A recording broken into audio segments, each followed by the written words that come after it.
पाकिस्तान ने भारत को नहीं घेरा, सऊदी ने किया खेल। जानेंगे क्या है मामला। तो वहीं दूसरी तरफ भारत ने मालदीव को दी बड़ी राहत। 5 करोड़ डॉलर के कर्ज की भुगतान की समय सीमा फिर बढ़ाई। जहां एक तरफ ये सब कुछ चल रहा है तो वहीं दूसरी तरफ तुर्की का सबसे बड़ा दुश्मन भारत के साथ करेगा डिफेंस डील। पीएम मोदी के दौरे पर रखी गई नींव, खलीफा एर्दोगन को लगेगा झटका। जियोपॉलिटिक्स में बहुत कुछ चल रहा है, जानने को मिलेगा बहुत कुछ। आइए जानते हैं इन खबरों को विस्तार से। प्रधानमंत्री नरेंद्र मोदी की साइप्रस यात्रा के 3 महीने बाद दोनों देश कई समझौते पर बढ़ने जा रहे हैं। साइप्रस के CSRI के वैज्ञानिक डेमेट्रिस स्कोराइड्स ने कहा कि कई क्षेत्रों में हुए समझौते अब वास्तविक आकार लेंगे। स्कोराइड्स भारत साइप्रस शिखर सम्मेलन में भाग लेने के लिए मुंबई में है। उन्होंने बताया कि जून में मोदी के साइप्रस दौरे के समय राष्ट्रपति निकोस क्रिस्टोडोलिस के साथ उनकी बैठक में रिसर्च, व्यापार, AI और रक्षा सहयोग पर चर्चा हुई थी।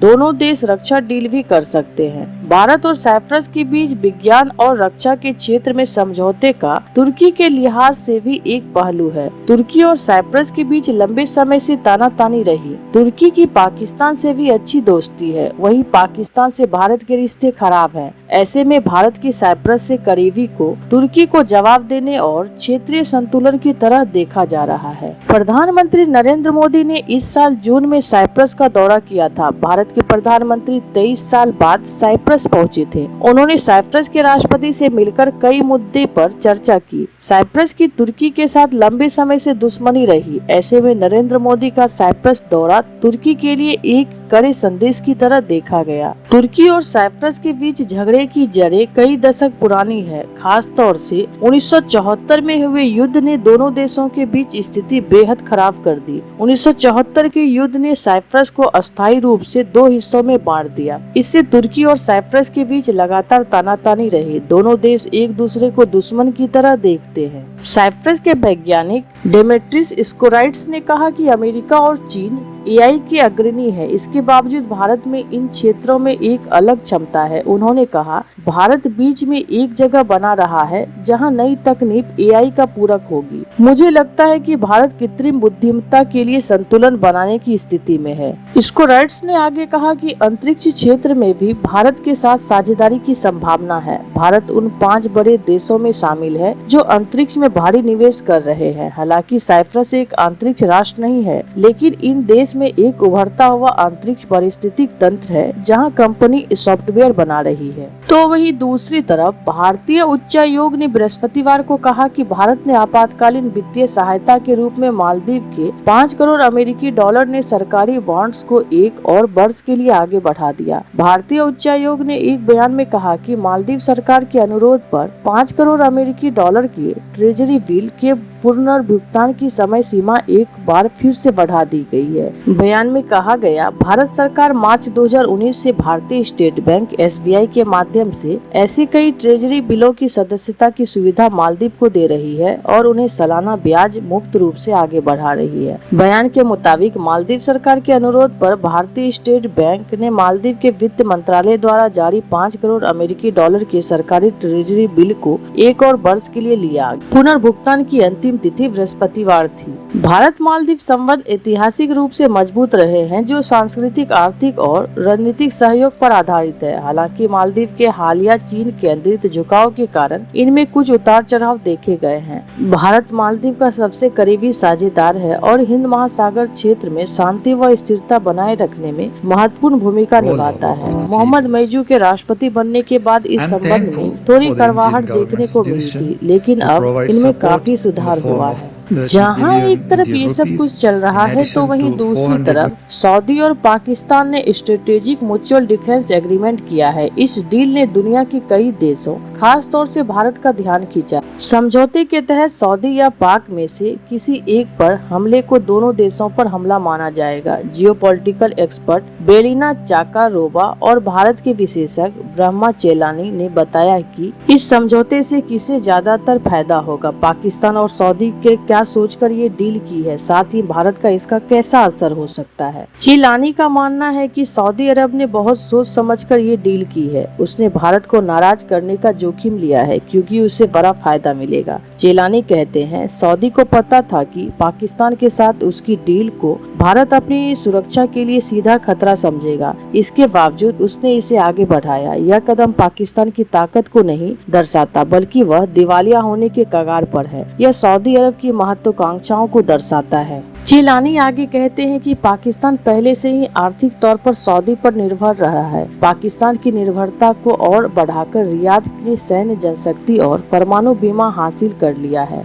अमेरिका, भारत और दूसरे देशों को भी सऊदी ने साफ संकेत दिया है कि वह अपना रास्ता खुद तय करेगा। यह समझौता सऊदी अरब की पाकिस्तान की कमजोरी को हथियार बनाकर अपना प्रभाव बढ़ाने की इच्छा दिखाता है। जिलानी ने भारत और सऊदी के संबंधों के लिए इसी निराशा की तरह देखा है। उन्होंने लिखा, नरेंद्र मोदी के जन्मदिन पर यह समझौता भारतीय संवेदनशीलताओं के प्रति सऊदी की उदासीनता को दर्शाता है। भारत के लिए झटके की तरह है क्योंकि वह सैन्य आदान प्रदान, संयुक्त अभ्यास और रक्षा सहयोग पर मंत्री स्तरीय समिति की स्थापना के माध्यम से सऊदी अरब के साथ रक्षा साझेदारी चाहता है। आपको बता दें कि दक्षिण एशिया की जानकार बेलिना चाकारोवा को सऊदी पाकिस्तान की डील ने चौंकाया है। वह कहती है कि सऊदी अरब का पाकिस्तान के साथ नया पारस्परिक रक्षा समझौता एक भू राजनीतिक वज्रपात है। सऊदी ने अमेरिकी छत्र साया से निकालने का इशारा किया है। वह एक परमाणु संपन्न साझेदार के साथ अलग रास्ता अपना रहा है। बेलिना का मानना है कि वह अमेरिका और इजराइल के लिए सऊदी की ओर से इशारा है कि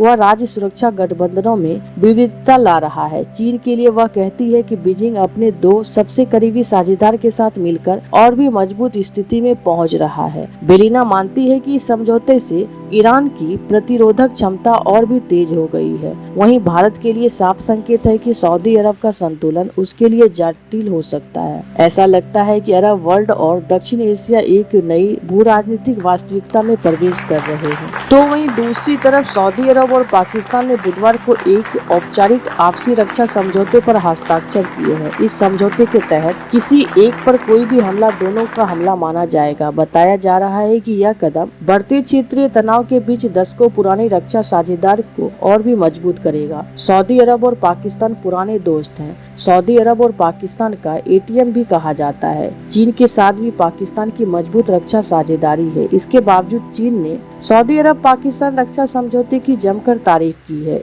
चीनी विशेषज्ञों ने इसे भारत और इजराइल को घेरने की रणनीति करार दिया है। कुछ रिपोर्ट के अनुसार यह रक्षा समझौता ऐसे समय में हुआ जब खाड़ी के अरब देश लंबे समय से सुरक्षा गारंटर के रूप में अमेरिका के विश्वसनीयता पर संदेह जता रहे हैं। पिछले हफ्ते कतर पर इजरायली हमले ने इन देशों की चिंताओं को और बढ़ा दिया है। इस्लामाबाद स्थित पाकिस्तान के विदेश मंत्रालय के बयान के अनुसार इस महत्वपूर्ण समझौते में कहा गया है कि किसी भी देश के खिलाफ किसी भी आक्रमण को दोनों के खिलाफ आक्रमण माना जाएगा। कुछ रिपोर्ट में लिखा गया है कि चीनी विशेषज्ञ सऊदी अरब और पाकिस्तान के बीच हुए इस नए रक्षा समझौते को तत्कालीन क्षेत्रीय तनावों की प्रतिक्रिया और उनकी दीर्घकालीन रणनीतिक साझेदार की परिणति के रूप में देखते हैं। संघाई अंतर्राष्ट्रीय अध्ययन विश्वविद्यालय के मध्य पूर्व अध्ययन संस्थान के प्रोफेसर लियो झोंगामिन ने कहा, इस समझौते का मुख्य प्रावधान किसी एक हमले को दोनों का हमला मानना औपचारिक गठबंधन संधियों में दी जाने वाली सुरक्षा गारंटी जैसा है। सऊदी अरब के लिए यह अपनी सुरक्षा को मजबूत करने के एक कदम का संकेत है। वहीं पाकिस्तान के लिए यह भारत के प्रति संतुलन का भी काम करता है। ऐसे आपको क्या लगता है इन सब मामलों में? आपकी क्या राय है? कमेंट कर जरूर बताएं।